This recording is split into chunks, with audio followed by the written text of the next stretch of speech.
Tonight, breaking news right now as we come on the air, the controversial key vote on vaccines involving America's children. Just moments ago, the American Academy of Pediatricians blasting the panel, calling the committee making these new recommendations, quote, illegitimate.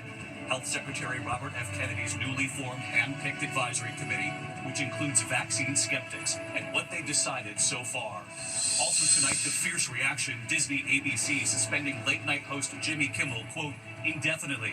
After pressure from the Trump administration, FCC Chairman Brendan Carr appointed by President Trump and his threat after Kimmel's comments after Charlie Kirk's death, calling on stations not to carry Kimmel. Well, tonight, the new outrage from some saying this is caving to political pressure and that this is an assault on free speech. And tonight, what President Trump is now suggesting the FCC do next. Tonight, new reporting here in the brutal shooting of 5 police officers in Pennsylvania. 3 officers killed, 2 in critical condition tonight. And late today here, what the DA revealed. Just in tonight, the jet off the runway crashing into a home, first responders racing to the scene. The body found in the singer's trunk, identified as a teenage girl missing for more than a year. Tonight, investigators now at the home where that singer was staying, removing several items. Tonight, President Trump returning to the White House after his state visit to the UK, revealing Vladimir Putin has let him down, as Britain's Prime Minister says we must stand together on Ukraine. Back in the U.S. tonight, a man on a roller coaster dying after the ride, the ME finding multiple blunt impact injuries. But what the medical examiner is also saying tonight. Also, Made in America is back tonight, and we take you to Little Havana right here in Miami. Tonight, a mother's dream come true. The ice cream now being shipped all over the country. Her own grandmother inspiring the most popular flavor. And the big news tonight involving a star pitcher. What a run it's been. From ABC News, this is ABC World News Tonight with David Muir, reporting tonight from Miami. And good evening tonight from South Florida. We begin tonight here with the breaking news. The controversial CDC meeting and vote just a short time ago affecting millions of children and families across this country. A CDC advisory panel voting on new recommendations for child vaccinations from measles to hepatitis B to COVID. The panel deciding now whether to restrict or narrow guidelines for vaccines that have long been recommended for children in this country. Health Secretary Robert F. Kennedy Jr. handpicking many members of this panel. They had just voted tonight to separate the chickenpox vaccine from the MMR vaccine for measles, mumps, rubella. The shots used to be given together. Now they're recommending otherwise. And just a short time ago, the American Academy of Pediatrics blasting the panel saying you should disregard anything that comes from this committee. ABC's Steve Osensami leading us off tonight at the CDC in Atlanta. There are strong words tonight from the Academy of Pediatrics to every parent in America. This committee is illegitimate. As the newly appointed CDC advisory panel in Atlanta was weighing changes to 2 children's vaccines, the nation's leading pediatric organization was telling parents not to listen to whatever they said. I say you should disregard anything that comes from this committee. This evening, they've decided to separate the chickenpox vaccine from the widely used combination vaccine that fights the measles, mumps, rubella, meaning that children could need another shot. They're also debating the hepatitis vaccine suggested for every newborn in America, a health policy that began more than 30 years ago. They could decide as soon as tomorrow that the shot will no longer be recommended for children this young. They don't seem to care about the actual science. They seem to care about promoting false claims and myths and rumors and junk science. The changes are coming from the new advisors picked by Health Secretary Robert F. Kennedy, a longtime vaccine skeptic who filled the panel with several members who share his feelings. Just yesterday, his former head of the CDC was at Congress arguing that she was fired because she wouldn't rubber stamp changes to the childhood vaccine schedule that her boss wanted. I believe preventable diseases will return, and I believe that we will have our children harmed for things that we know they do not need to be harmed by. Back in the early 1980s, as many as 20,000 babies were infected with hepatitis B each year, usually passed down from infected parents, a lifelong infection of the liver that often leads to cancer or liver disease. Dr. Sue Wang was born before newborns were getting the shot and unknowingly contracted hepatitis B from a family member. She says the vaccine helped spare her children. For me, I'm a mother with 4. I have hepatitis B. I cannot tell you how relieved I am that my babies got Hep B vaccine, and all 4 of them are hepatitis B free. So the question, of course, is why the need for these changes? Well, the panel says that by removing the chickenpox vaccine from the others, you reduce the potential risks or side effects associated with the vaccine. Tomorrow is the big vote to consider whether the country will stop giving the hepatitis B vaccine to newborns. David? Much more to come on this. Steve Osunsami leading us off tonight. Steve, thank you. We move on now to the fierce reaction tonight with Disney ABC suspending late-night host Jimmy Kimmel, quote, indefinitely. After pressure from the Trump administration, FCC Chairman Brendan Carr, appointed by President Trump, and his threat after Kimmel's comments after Charlie Kirk's death, calling on stations not to carry Kimmel. Well, tonight, outrage from some saying this is caving to political pressure and an assault on free speech. Here's ABC's Elizabeth Schulze tonight. Tonight, the decision to indefinitely suspend Jimmy Kimmel Live, a show that's been running for more than 20 years, is sparking a fierce debate. Disney ABC pulling the late night show off the air last night after pressure from the Trump administration, following Kimmel's comments during his opening monologue Monday about the killing of conservative activist Charlie Kirk. We hit some new lows over the weekend with the MAGA gang desperately trying to characterize this kid who murdered Charlie Kirk as anything other than one of them and doing everything they can to score political points from it. FCC Chairman Brendan Carr, who was appointed by President Trump, blasting Kimmel's comments on a conservative podcast Wednesday, accusing Kimmel of misrepresenting the ideology of Kirk's killer and saying local broadcasters should stop airing Kimmel's show. We can do this the easy way or the hard way. These companies can find ways to change conduct, to take action, frankly, on Kimmel, or there's going to be additional work for the FCC ahead. Hours later, Nexstar and Sinclair, two of the biggest owners of network TV affiliates, said they would not air Kimmel's show. Nexstar is in merger talks with another media company in a deal that would require Brendan Carr's approval at the FCC. Disney ABC then pausing Kimmel's show indefinitely, drawing outrage from some who say this is caving to political pressure and that this is about protecting freedom of speech. This was not the first time Kimmel addressed Kirk's murder, posting on Instagram just hours after Kirk was shot, "Can we just for one day agree that it is horrible and monstrous to shoot another human? On behalf of my family, we send love to the Kirks and to all the children, parents, and innocents who fall victim to senseless gun violence."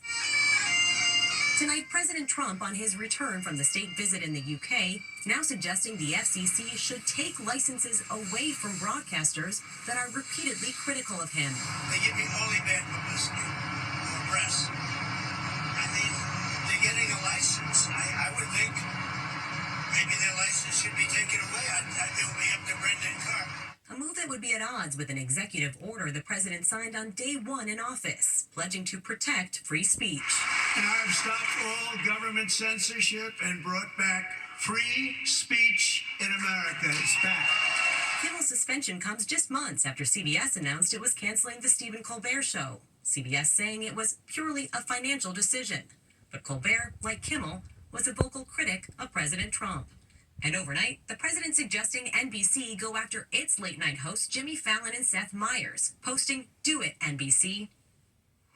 David, no word tonight from our parent company, Disney ABC, about Jimmy Kimmel being off the air indefinitely and if and when he'll return. Meantime, up on Capitol Hill today, some Democrats are calling for FCC Chairman Carr to resign, and some want him to testify about freedom of speech. The Republican House Speaker, who has defended free speech, said today that it's up to companies to decide what to do with their own programs. David? Elizabeth Schulze in Washington tonight. Elizabeth, thank you. This evening here, new reporting in the brutal shooting of 5 police officers in Pennsylvania. 3 officers were killed, 2 are in critical condition. And late today, what the DA revealed about this brutal attack. Here's Mola Lengi. Tonight, new details in the brutal ambush that authorities say left 3 Pennsylvania law enforcement officers dead and 2 critically injured. There is one motive that is clear for everything, and that is the hateful scourge of domestic violence. Yesterday afternoon, authorities say they were attempting to serve an arrest warrant for Matthew Ruth, facing charges of stalking his ex-girlfriend and prowling around her home with an AR-style rifle the night before. Authorities returning to the home in North Cadorus Township, about an hour south of Harrisburg, locating the suspect, who, they say, ambushed the officers, spraying them with gunfire. The actor repeatedly fired at the officers with multiple rounds from an AR-15 style rifle with a suppressor. 2 officers transported to the hospital in critical condition. 1 seen here, transported by medevac. The shootout continuing. The suspect shot and killed by police. 3 officers later dying from their injuries. Detective Sergeant Cody Becker, Detective Mark Baker, and Detective Isaiah Emenheiser were all killed. Overnight, a solemn procession for the fallen officers, remembered tonight as heroes. Well, David, authorities discovering that the suspect began his rampage by killing his ex-girlfriend's family dog. And we should also note that serving warrants is known to be one of the most dangerous tasks for law enforcement officers, David. No question about that. Mola Lengi tonight. Mola, thank you. Now to Los Angeles, to the body found in the trunk of a Tesla belonging to a well-known singer. The body identified as a teenage girl missing for more than a year. Well, tonight, investigators are now at the home where that singer had been staying, removing several items. And here's Trevor Ault. Tonight, law enforcement sources say the LAPD spent hours searching the Hollywood Hills home of star singer David after they say the remains of a missing teen girl were found inside the performer's Tesla. Detectives removing multiple items from the home overnight, including a computer. Police said the Tesla had been abandoned not far from there. It's a little weird to see a car that I haven't seen here for a long time. Had a big dent on it, had a Texas plate on it. So all a little odd.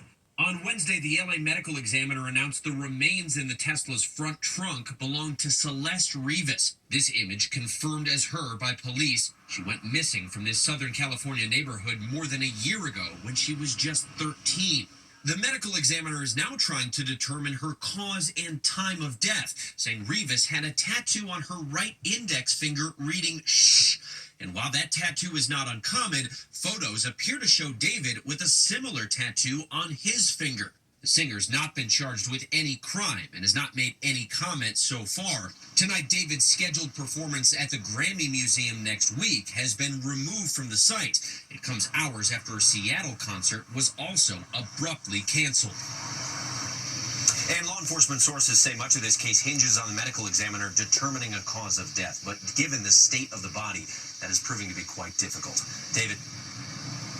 All right, Trevor Ault tonight. Trevor, thank you. Tonight, President Trump returning to the White House after a state visit to the UK, revealing today that Vladimir Putin has let him down. As Britain's prime minister says, we must stand together on Ukraine. Mary Bruce traveling with the president. Tonight, a month after he met with Russian President Putin in Alaska to broker an end to the war in Ukraine, President Trump admitting Putin let him down. He's let me down. He's really let me down. The White House said in Alaska, Putin promised Trump he would sit down with Ukrainian President Zelensky. That hasn't happened. And Russia's attacks on Ukraine have only intensified. Russia even launching drones into NATO territory. Tonight, British Prime Minister Keir Starmer saying the U.S. and NATO allies need to meet the moment. We have to put extra pressure on Putin. And it's only when the president has put pressure on Putin that he's actually shown any inclination to move. But Trump today unwilling to commit. Though he has threatened Russia with new sanctions, he hasn't gone through with them. And now Trump seeming to move the goalposts, saying the U.S. will only act if NATO countries stop buying oil from Russia. I'm willing to do other things, but not when the people that I'm fighting for are buying oil from Russia. And David, one other note here, the president today announcing he wants the U.S. to regain Bagram Air Base in Afghanistan, which the Taliban has controlled since the U.S. withdrew its forces back in 2021. But he gave no details on how he plans to make this happen. David? Yeah, that made headlines for sure. Mary Bruce in London tonight. Mary, thank you. We move on now back here at home to images just in tonight. A small jet skidding off the runway, smashing into a home outside Paducah, Kentucky. First responders racing to the scene late today. One person on the plane, at least one person in the home. Incredibly, no one was hurt. The twin-engine Cessna had taken off from St. Louis. The FAA tonight says it is investigating. When we come back here, the news just in. A pitching legend tonight with a major announcement. We'll share it. Also, a man on a roller coaster ride here in Florida dying after the ride. The ME finding multiple blunt impact injuries.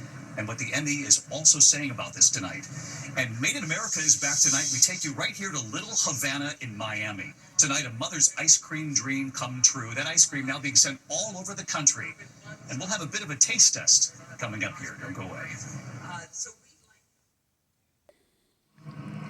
Tonight, authorities are investigating the death of a man who became unresponsive while on a roller coaster at Universal theme park in Orlando. The 32-year-old was riding the Stardust Racers roller coaster, the ME now determining he died from multiple blunt impact injuries.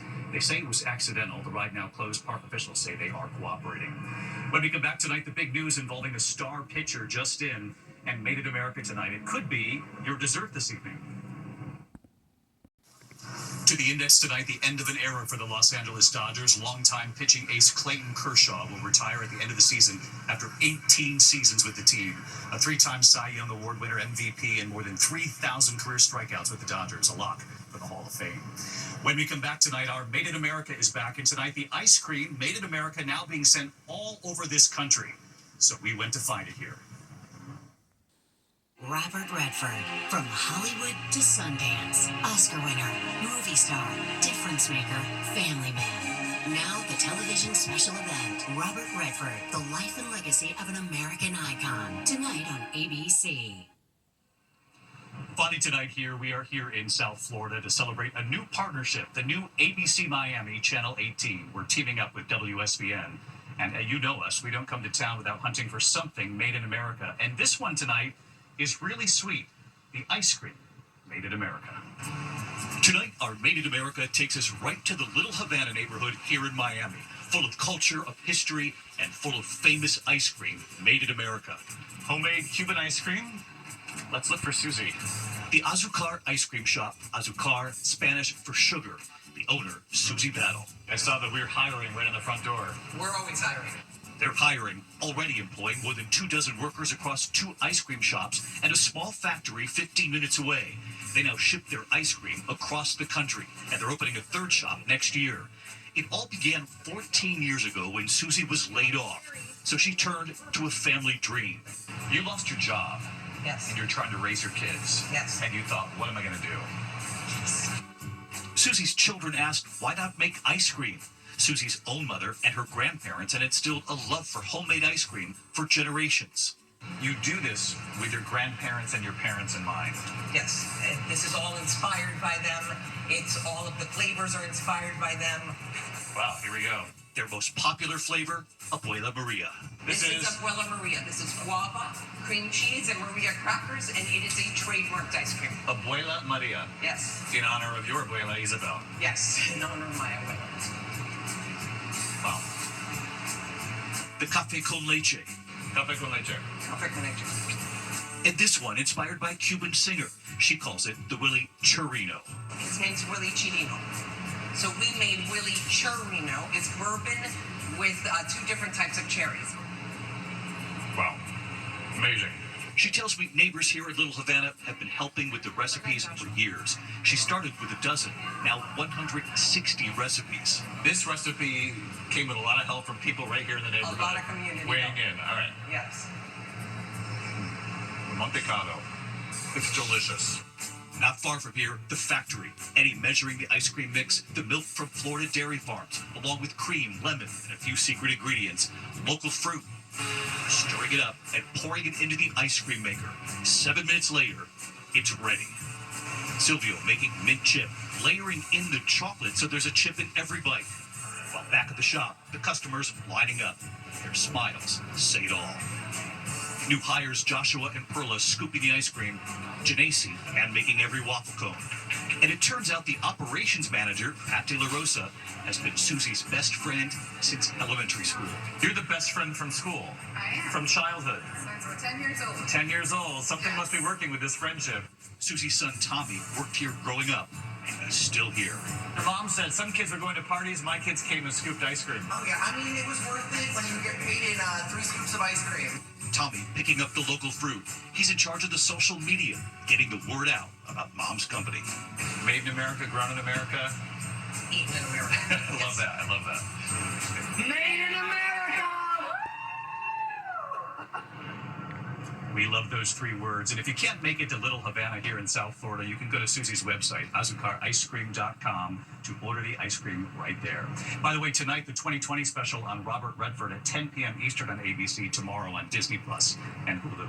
I'm David Muir. Thank you for finding us here on the new ABC Miami Channel 18. It's doing great. and I'll see you back here tomorrow night. Good night.